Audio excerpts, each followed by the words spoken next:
And I want to thank you for showing up, because that tells me you have begun to really take seriously separating the Jesus of history from all the other stuff that came much, much, much later. And if you're able to separate the Jesus of history from all of the stuff that came 300 and 400 years later, you can really enjoy the season in a very, very different, more realistic way. We'll talk about that this morning and next time too. Next Sunday, we're going to discuss births. And when somebody says, it was just Jesus was born, or they either go one way, it's no big deal, or, oh my heavens, what have they done with a simple birth? Well, there's a different way to look at it too. And so I was surprised about birthing in the United States, and you will be too. It's something that we've all neglected perhaps. And then we have a face-to-face on Christmas Eve. Several of you were there last year at 6:30. It's going to be a fine service like we did. We were shocked the first time we did it last year. And if you can bring a phone with a light on the back of it or a little flashlight, at 6:30 at Aureli's, it's going to be music and readings, and hope all of you can make it. It's just an old-fashioned time of light and music, and the old-fashioned word fellowship, getting together, celebrating a special moment. Okay, next week at 10:30, Besa will be with us again to say hello. We're asking the board to forward her formally affiliating with us to the congregation and voting on that on the annual meeting, which means that she would be an official affiliated community minister with All Souls. We would support her in her chaplaincy, and that means if they finally lock me up, she will be able to help you out for a moment while I get untangled. Okay, Grimmy is here today doing text work, and he'll be with us doing tech work again on the 19th. And let me also suggest that if you have some friends and they want to celebrate the season, but they don't want all the stuff, all the dogma and doctrine, remind them to visit with us next Sunday. Or drag them with you Christmas Eve. You know, fundamentalists have no problem bothering people. It would be nice if we didn't bother people. We just said, hey, if you want to celebrate with some good music and see it from a very original historical point of view and celebrate the uniqueness of that, come along for a Sunday. Just join us for a Sunday. Some of you might have some friends out there that would seriously enjoy seeing a different take. Okay, having said all of that, we light the memorial candle. We had, as you well know, tornadoes. And there was a tornado, and I didn't know you could do this. The tornado was 250 miles wide, the spread of its destruction. I didn't know a tornado could go that wide. And over 100 people have died. Kentucky, Ohio, Illinois, a lot of central the United States, totally unexpected, of course. So we light in memory of those who perished, those who are now picking up the pieces. We offer support. It was an unbelievable, on the spur of the moment tragedy. Nobody was prepared, especially during this season. So we light this, and we'll probably light it again for several more times. Amen. Our first music, as we will have a variety of musics today, we will, is a traditional one from King's College, Cambridge, singing a traditional O Come, Emmanuel. The famous song of O Come, Emmanuel is taken from the book of the prophet Isaiah. Our opening call to worship, if you would read responsively at home in the dark capitalized print, from the loneliness of troubled times we come to discover that we are not alone. Into the dwelling place of togetherness we come to collect the remnants of hope. From fear that all is lost, we come to discover what will save us. Into the comfort of each other's arms we come to feel the strength that has not yet vanished. From darkness we come to wait until our eyes can see. And a very, very, very famous opening prayer by the Reverend Dr. Howard Thurman. Let us, those who wish to say it together. May we light candles of joy despite all sadness, candles of hope where despair keeps watch, candles for courage, for fear ever present, candles of peace for tempest-tossed days, candles of grace to ease heavy burdens, candles of love to inspire all living, and may their light shine all the year long. Amen. In the ongoing education that I get from you all, this is embarrassing. I never heard of pentatonics. I don't know where I've been, but that happens. And that's why we're listening to them now, because somebody had finally said to me, why aren't we listening to them? And I started playing their music and I thought, oh, Lord, have mercy. My education is so pathetic. Reading to you from the book of the prophet Isaiah. This is a classic reading of hope. This was probably written, believe it or not, 2,700 years ago. And yet the hope still remains. The wolf shall lie down with the lamb, and the leopard shall lie down with the kid, the calf and the lion and the fatling together, and a little child shall lead them. The cow and the bear shall graze, their young shall lie down together, and the lion shall eat straw like the ox. The nursing child shall play over the hole of the asp, and the weaned child shall put its hand on the adder's den. They will not hurt or destroy on all my mountain, for the earth will be full of the knowledge of the Lord as waters cover the sea. And Basil will read us in a responsive reading. She will read the text and I will lead us in the response. This is the season of anticipation, of expecting, of hoping, of wanting. This is the time of expecting the arrival of something or someone. And together we are waiting. We are waiting.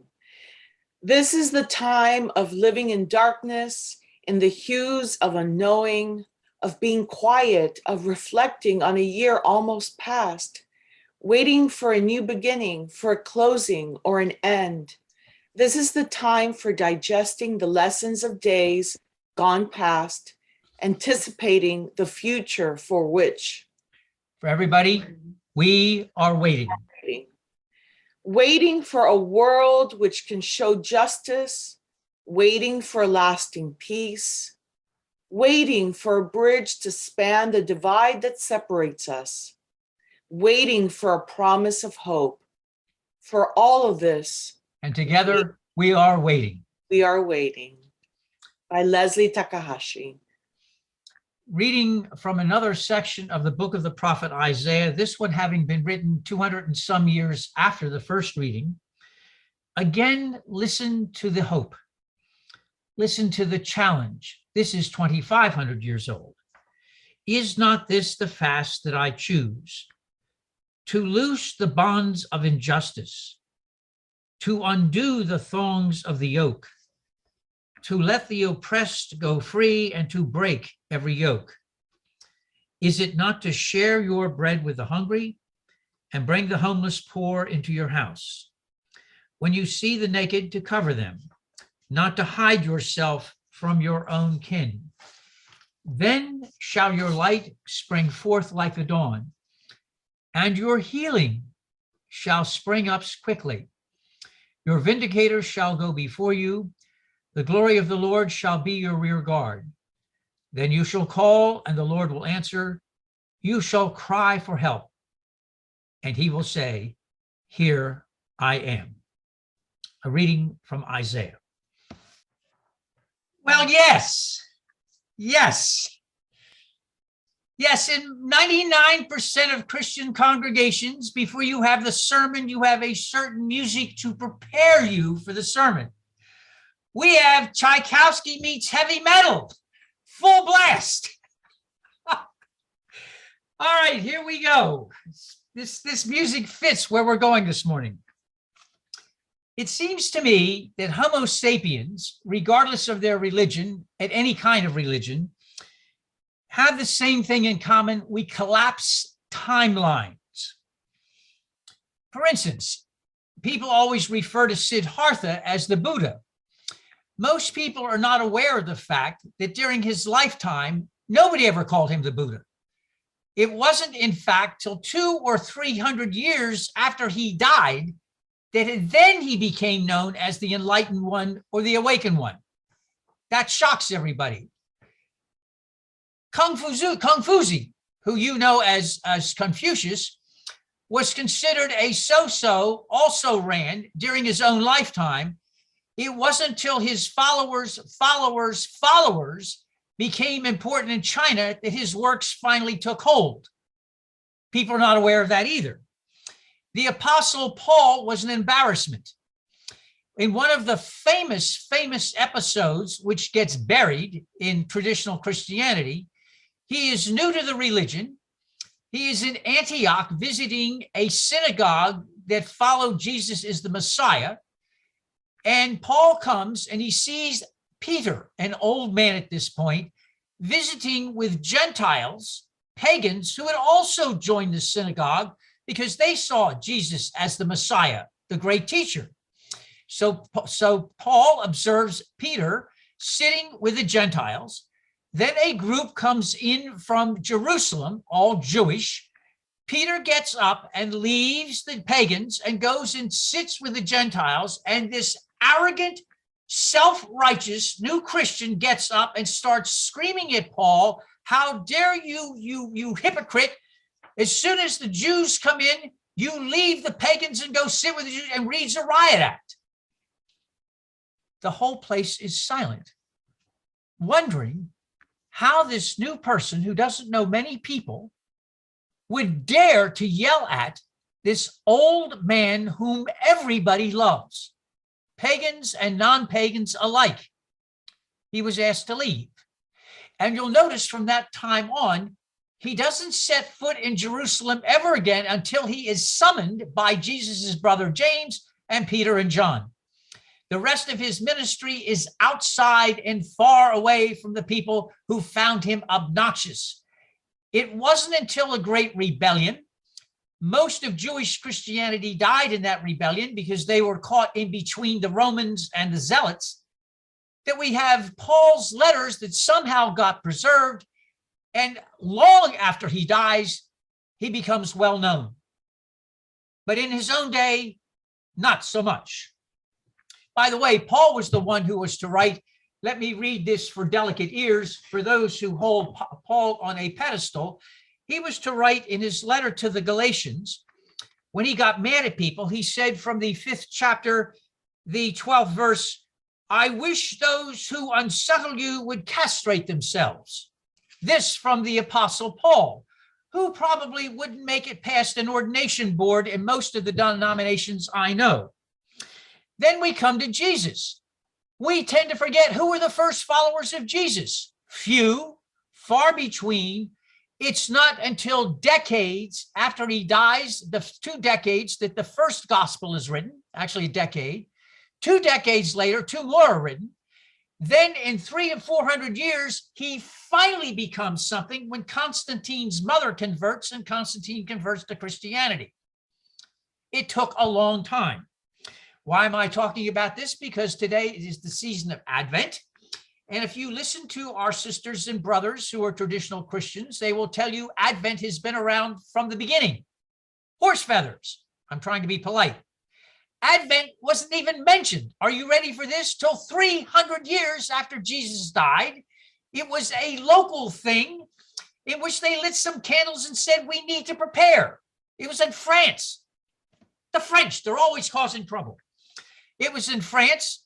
It wasn't until 480 that Advent is finally recognized by a council again in France.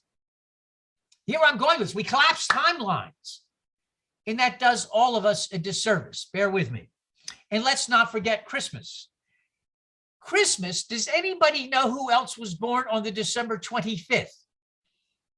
Now, you all know about the sun and Invicta and all the rest of that stuff. But what you're really missing is the biggie. Does anybody know who was born on December 25th? It all starts with Alexander the Great conquering Persia and becoming rapturously in love with the god Mithra. Mithra. Let me tell you, where are my notes? Where are my notes when I need my notes? Ah, my notes, my notes, my notes. Ah, here we go. Where did you go?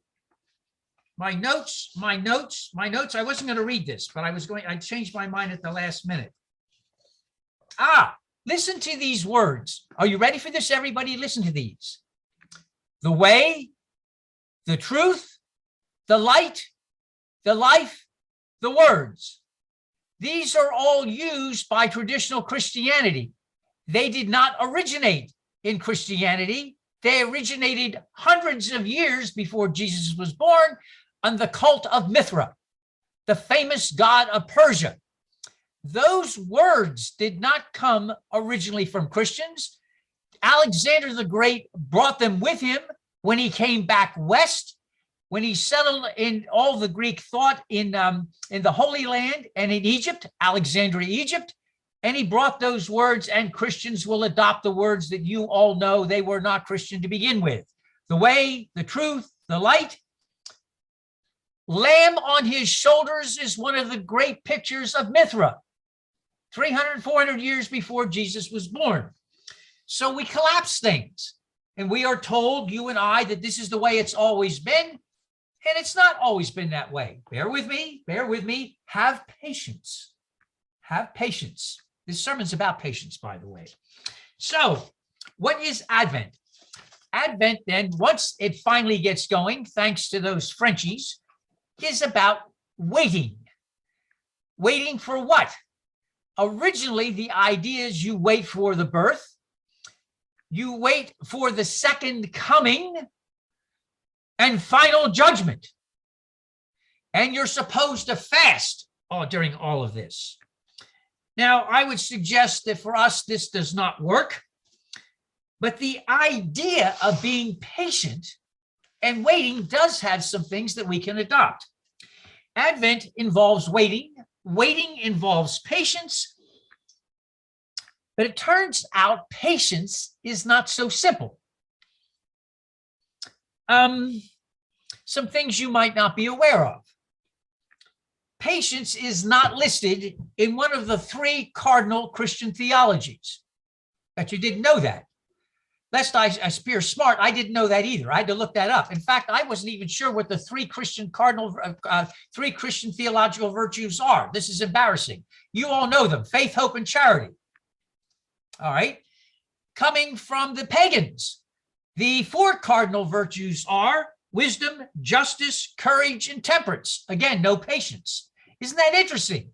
In the top 7, patience is not mentioned. There is hope, folks. There is hope. There is a fine line between patience and procrastination. Am I right? I told you this isn't simple. So take a look at this. You've all heard the phrase, make haste slowly, versus he who hesitates is lost. It's not simple, this patience thing. There are generic components to the idea of patience. These might surprise you as well. They were doing a scientific study of marmorets versus cotton-top tamarinds. Now, if you don't know what a cotton-top tamarind is, I didn't either. All you need to know, they were looking at these 2 types of animals, and this is what they came up with. They lauded the fact that marmorets show magnificent patience and cotton-top tamarins don't. Until somebody who is not a scientist pointed out, I think you'll love this, the reason marmorets have such patience is because they eat sap. They eat gum. And you have to have patience for the gum to be made. It's a genetic thing. They learn by evolution to be patient because their food takes time. The cotton tops, on the other hand, patience is is one of those things that you can't be patient about because the cotton tops eat insects. If you're patient and wait, you won't get any food. What about high metabolism? Does anybody here have a high metabolism? Is there anybody here hyperactive? All right. Is it hard to be patient when you're hyperactive and you can't sit still? Hello, hello, hello. When you're on the go all the time, your body is telling you, let's get with it. Yo, sitting there and being patient is not part of your genetic process. Those of you who are hyperactive, somebody here may be hyperactive. Is anybody in this group hyperactive, like they're always on the go? Thank you, Grimmy. Yes, Muscle Beach, Grimmy in Tampa is hyperactive. Thank you. Is nobody else in this class is hyperactive? Nobody else in this group is hyperactive? No, nobody at all. Nobody else here is hyperactive. This is embarrassing. When you're hyperactive, let's think about this. You can't even sit still. I love this when people say to me, for instance, Kenneth, you need to try seated meditation. Really? You expect me to sit for what, 20 minutes and not move around? You're out of your mind. So there are evolutionary things about patience. There's high metabolism about patience. There are genetic components known as, are you hyperactive? And I didn't even get to ADHD. And then there is the internet. How many of you use the internet? You ready for this? Two Indians, Kristen and Sitaraman, did a study in 2012 of tens of thousands of people who use the internet. And they found your patience level is directly related to what you do with the internet. Yes. Thank you. Sorry. If you have high-speed connections, and you're used to things going fast, fast, fast, you're going to develop a very bad sense of impatience because you're used to things happening right away, right away, right away, right away. When my grandson built this desktop, I said to him, I wanted the fastest AMD gaming processor. Whereupon Jorge Luis looked at me and said, you can't game to save your life. What would you want a gaming processor for? The last time I let you borrow something of mine, you wrecked the program. I didn't know you could wreck a program. He said, you don't need a fast processor. I said, I like things fast and I'm paying for it. Evidently, this is not a good thing for me. This is not a good thing for me. It turns out if you like high-speed stuff, you have no patience because you're used to things happening like this and you're again and again and again, day in and day out. Your whole system is programmed by what you see by high speed. Did you know that? If you have a low-speed connection, you are used to taking everything slowly because nothing happens fastly. Now, I missed some chats here. Share with me. Very, very quickly. Okay, where is he? Where Bellingham, show me. From Bellingham, where did he go? Roy, share with me what you put up about Sufi. You share things and I can't get it. What did you say about Sufi? Well, so, in Islam, they see God as breaking out into divine qualities that come down to us and that we all carry. But patience is seen as a particularly hard one. The word for it in Arabic is sabur. But to tune into sabur really helps to be with God, I guess, to meditate or pray or to find some way to get to God, because God has infinite patience, which makes sense in the sense that God has infinite time.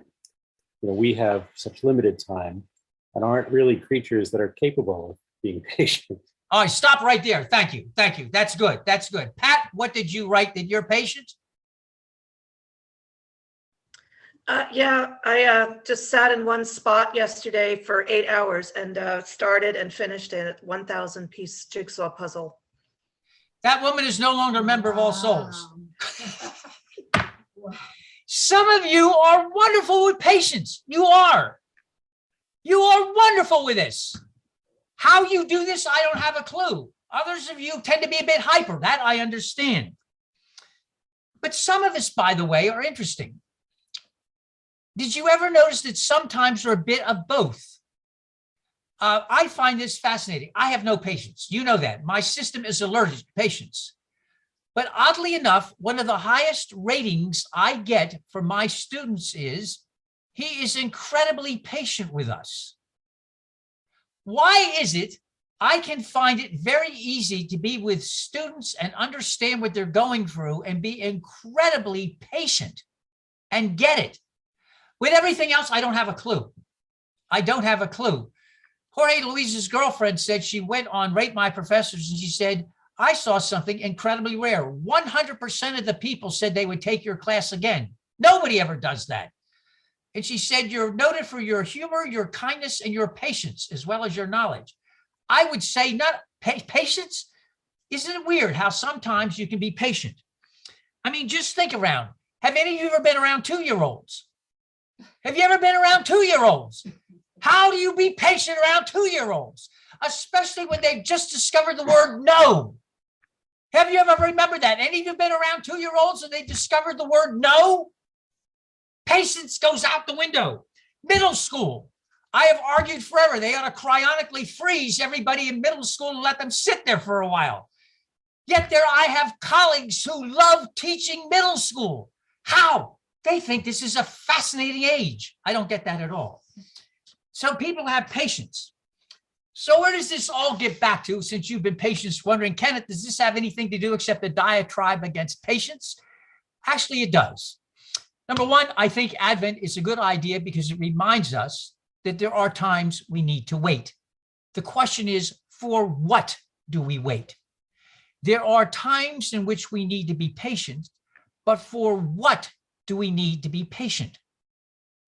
Paul Oakley, a UU colleague of mine, suggests that in a symbolic or liberal way, waiting for the birth of Jesus or God coming into each person's heart, kind of a riff on Sufi that Roy just mentioned, or the establishment of perfect peace and justice are things worth waiting for, being patient for. I would like to take it to a different kind of level. I have a different suggestion about things we wait and things that are patient for. Let me start off by saying that I think most of you know I am not a liberal in many ways. I am with social issues. I am with social justice issues, but I am conservative in that I believe in worship. I believe in rituals. I believe in gatherings together. And I also am not a liberal when it comes time at looking at human beings. I do not believe in the infinite perfectibility of humankind because I've taken seriously what a lot of others did not understand, our DNA. Whether we like it or not, and I know people are sick of me saying this, the big elephant in the room, we're almost 99% chimpanzee and not the nice ones. We're not the sweet, loving bonobos. We are the ones that are territorial, cannibalistic, aggressive, and love dominant males. You want to know why dominant males do so well on this planet? Just take a look at our DNA. You can't get rid of that. Reinhold Niebuhr wrote long time ago the following, and I know this puts me in the box with bad people. That's an interesting, is that our original sin? That's an interesting question, Maureen. Well put. Not knowing about DNA, Reinhold Niebuhr made this observation about humans 75 years ago. Though human society has roots which lie deeper in history than the beginning of human life, men have made comparatively but little progress in solving their aggressive existence. Each century originates a new complexity, and each new generation faces a new vexation. Now listen to this. For all the centuries of experience, men have not yet learned how to live together without compounding their vices and covering each other with mud and blood. Right now, we have 100,000 troops on the Ukraine border. We've got all kinds of mini genocides all over the place. You know that. You know that. Maureen's poodles would no more think of having a genocide against poodles or other dogs than the man in the moon. My dachshunds would no more, your animals, your pets would no more think about that. As a species, we are extraordinarily good at extincting other species and waging war on each other. I don't know if you ever read what happened to the eastern part of Germany at 1945 and 1946. Between 250,000 and 500,000 women were raped and brutalized. Most of the prisoners of war died, by the way, in World War II, for what it is worth. So when you look at this, I am not a liberal. Now, just bear with me. It seems to me that what we do need, given our DNA, is we need some touchstones. We need some sparks. We need some guiding lights to remind us there, as Biden once put it, better angels amongst us. Those who can give us examples by what they do, not just what they say, by what they do as acts of genuine kindness for others. They are, if you will, beacons of light to remind us there are things that can help us rise above basic instincts. Siddhartha is a classic example. By the way, Siddhartha did not look like one of those statues you see everywhere. He did not look like that. And by the way, if you go into a Chinese shop, those are not pictures of Siddhartha. I didn't know if you knew this. In Chinese thought, a well-fed person was considered content, wise, and prosperous. So when you go into a Chinese restaurant and you see this fat dude there, that is not Siddhartha. That's an ancient symbol of a prosperous Chinese person. That's not Siddhartha. These big statues you see of Buddha, that's not what Siddhartha looked like. Think of Gandhi as being short, brown, wrinkled, and looking like a prune. That's what Siddhartha looked like. That's what you look like when you get 80. You're not gorgeous, folks. You're not gorgeous. You get prune-like. You get big ears, weird stuff on your face. Your hair goes nuts, and you're not a dude anymore, or a babe either. And people honor Confucius. What do you think he looked like 2,500 years ago? Come on now. Lao Tzu, it turns out, was a legend. And Gandhi, did you ever see a picture of Gandhi in the last years of his life? You would think he'd just been rescued from a refugee camp. He was short and shriveled. Yet everybody loves Gandhi, everybody loves Siddhartha, everybody loves Confucius. Then why does Jesus get a bad rap? And my suggestion is the reason Jesus gets a bad rap is because liberals have not learned, and it makes me madder than a son of a gun, have not learned to dissociate the Jesus of history from the Christ of faith that comes hundreds of years later. Let me read you a brilliant saying from one of our colleagues. You do not have to believe in doctrines or dogmas. For instance, that Jesus would have never known, much less understood, taught, or believed. Jesus did not know about original sin, did not know about second comings, final judgments. Jesus was not referred to as light of light, God of God, very God of very God, be God. You would have no idea what you're talking about. Why is it we cannot resurrect and appreciate a Galilean peasant who spent his entire ministry of 3 years or so amongst poor, diseased, unhappy, unloved, uncared for people? That's the type of Jesus we should hold up and remind ourselves there is once more a touchstone, a real human being who unfortunately got buried with a bunch of doctrine 400 years later that he wouldn't even understand. And it's up to people like you and to people like me to remind people there is a Jesus out there that is a real live human being who brought hope to people who had no hope. When Jesus lived, the average life expectancy was 22 to 25.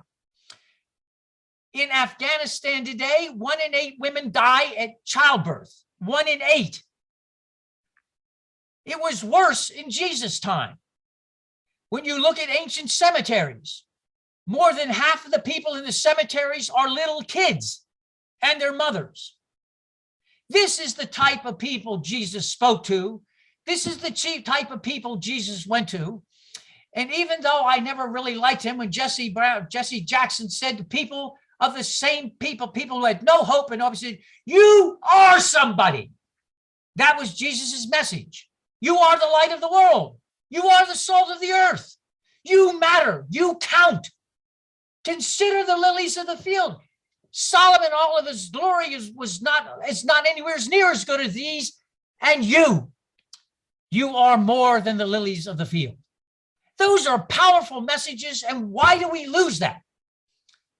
My suggestion is Advent then is a time of waiting for a new generation of people who will follow that kind of spark, that kind of not letting our DNA get in the way of looking for truth and justice for all, being compassionate and concerned for all, lifting up all people of all races, all backgrounds, all ailments, embracing the heavily autistic, embracing those who have diseases, and saying you all matter, you count.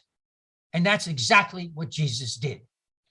So my prayer is that Advent is not about angels, that's cute, and all the rest of that stuff, that's nice. It's by rediscovering the real Jesus of history, who probably most of us wouldn't like, argue with. Why are you with those people? Why didn't you do your hair right? You don't dress right. You can't be a prophet. Look at you. Could you imagine looking at somebody like Jesus? You ever see any of the faces of Jesus? They've done reconstructions of. I just did that with my class, Faces of Jesus.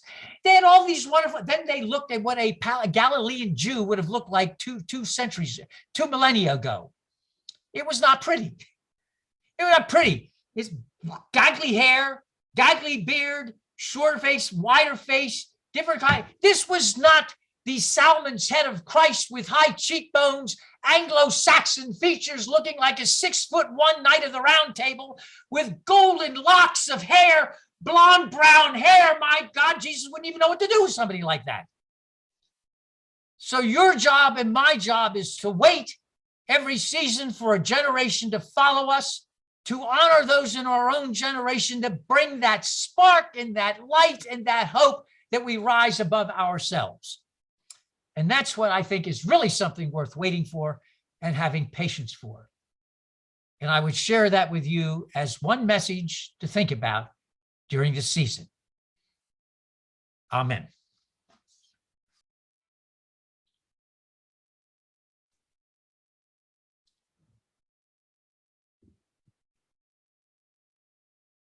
After hearing the words that I shared with you, again, this makes probably more sense how we do communion the way we do it.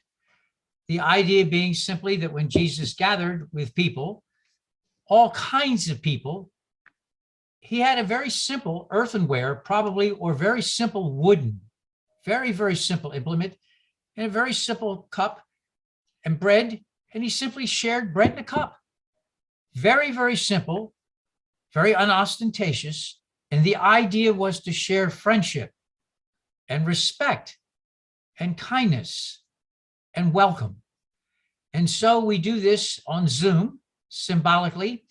And next time we gather face to face after Christmas Eve in January, we'll be doing with vegan, thanks to one of our members, we'll be doing it with vegan bread, vegan bread. The idea of offering a bread and a cup, simply saying welcome.